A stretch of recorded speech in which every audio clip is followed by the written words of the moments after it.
ये stem cell banking क्या होती है, कौन करता है, इसका क्या फ़ायदा होता है, इसके क्या नुकसान होते हैं, इसकी कॉस्ट क्या होती है और ये स्टेम सेल बैंकिंग कैसे करी जाती है। बच्चे के जन्म के तुरंत बाद स्टेम सेल बैंकिंग का प्रोसीजर शुरू किया जाता है। अब फ़ायदे क्या होते हैं स्टेम सेल बैंकिंग के?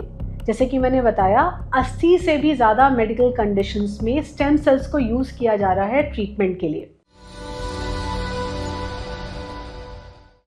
अगर आप एक एक्सपेक्टिंग पेरेंट हैं, आप एक माता पिता बनने वाले हैं, तो आपने एक टर्म सुनी होगी स्टेम सेल बैंकिंग।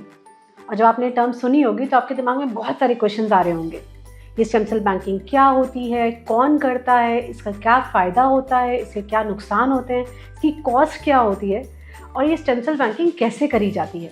तो आज इस वीडियो के माध्यम से मैं आपको स्टेम सेल बैंकिंग के बारे में कुछ जनरल इन्फॉर्मेशन देना चाहती हूँ, ताकि आप डिसाइड कर पाएँ कि आपको अपने बच्चे के लिए स्टेम सेल बैंकिंग करानी है या नहीं। ये स्टेम सेल बैंकिंग क्या होती है? ये एक ऐसा प्रोसीजर है, एक ऐसी प्रक्रिया है जहाँ पर अम्बिलिकल कॉर्ड यानी जो नाल है, वहाँ से स्टेम सेल्स को रिट्रीव किया जाता है, उनको कलेक्ट करके स्टोर करके फ्यूचर यूज़ के लिए रख लिया जाता है। ये जो स्टेम सेल्स होते हैं ना, ये बहुत ही यूनिक होते हैं। इनमें रीजनरेटिव प्रॉपर्टीज़ होती हैं, इनमें टिश्यू रिपेयर वाली प्रॉपर्टीज़ होती हैं और देखा गया है कि 80 से भी ज़्यादा medical conditions including leukaemia, blood disorders, immune system deficiencies और जेनेटिक डिसऑर्डर्स को ट्रीट करने के लिए स्टेम सेल्स हेल्पफुल हो सकते हैं। फिर क्वेश्चन आता है कि स्टेम सेल बैंकिंग कब करी जाती है? चाहे नॉर्मल वजाइनल डिलीवरी हो या सिजेरियन सेक्शन वाली डिलीवरी, बच्चे के जन्म के तुरंत बाद स्टेम सेल बैंकिंग का प्रोसीजर शुरू किया जाता है। जो अम्बिलिकल कॉर्ड होता है, यानी कि जिसको नाल भी कहते हैं, इसमें बहुत सारे स्टेम सेल्स होते हैं और जैसे ही बच्चे की डिलीवरी होती है तो इस अम्बिलिकल कॉर्ड को क्लैम्प किया जाता है, उसको कट किया जाता है और इसमें से स्टेम सेल्स को इकट्ठा किया जाता है। ये स्टेम सेल बैंकिंग कौन करता है?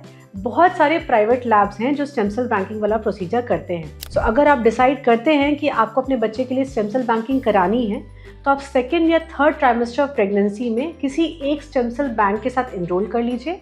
वो लोग डिलीवरी के पहले आपको एक स्पेशलाइज्ड किट दे देते हैं जिसको यूज़ किया जाएगा स्टेम सेल बैंकिंग प्रोसीजर के दौरान। अब बात करते हैं कि स्टेम सेल बैंकिंग कैसे करी जाती है।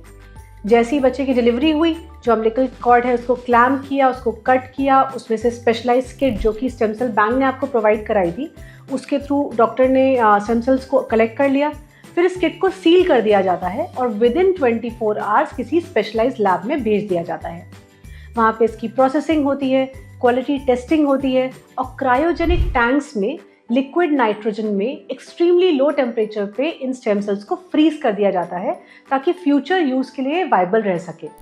अगर कभी ऐसा होता है कि फ्यूचर में एक ऐसी मेडिकल कंडीशन अराइज होती है जिसमें कि स्टेम सेल्स की ज़रूरत पड़ सकती है, तब ये जो स्टेम सेल बैंक्स हैं, ये वाले स्टेम सेल्स को रिलीज़ कर देते हैं, इनको रिट्रीव करा के, इनको प्रोसेस करके, इनको थॉ किया जाता है ताकि ट्रांसप्लांट के लिए इनको प्रिपेयर किया जा सके। अब फ़ायदे क्या होते हैं स्टेम सेल बैंकिंग के?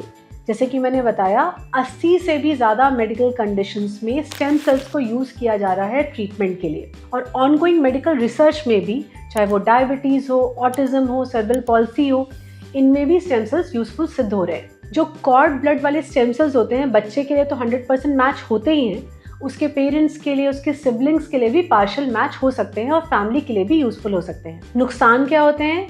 पहली बात तो ये बहुत ही कॉस्टली होता है, 65 to 95,000 तक का कॉस्ट हो सकता है स्टेम सेल बैंकिंग का। दूसरा, कोई गारंटी नहीं है कि जो स्टोर्ड स्टेम सेल्स हैं वो यूजफुल होंगे ही।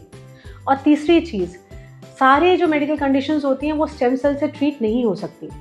तो क्या करना चाहिए? आपको अपने कॉस्ट और बेनिफिट का एनालिसिस करना चाहिए, क्योंकि स्टेम सेल बैंकिंग आपका अपना पर्सनल डिसीजन है। अगर आपको लगता है कि आपके यहाँ फैमिली हिस्ट्री है किसी इम्यून सिस्टम डिफिशियंसी की या फिर किसी ब्लड डिसऑर्डर की या किसी जेनेटिक डिसऑर्डर्स की, तो आप सोच सकते हैं, आप प्रेफरेंशियल हो सकते हैं स्टेम सेल बैंकिंग के लिए। लेकिन अगर आपको ऐसा लगता है कि नहीं, इस तरह की कोई फैमिली हिस्ट्री नहीं है और ये जो स्टेम सेल बैंकिंग का प्रोसीजर है ये आपके पॉकेट के लिए थोड़ा स्ट्रेचिंग हो जाएगा, थोड़ा कॉस्टली हो जाएगा, तो आप इसको छोड़ भी सकते हैं।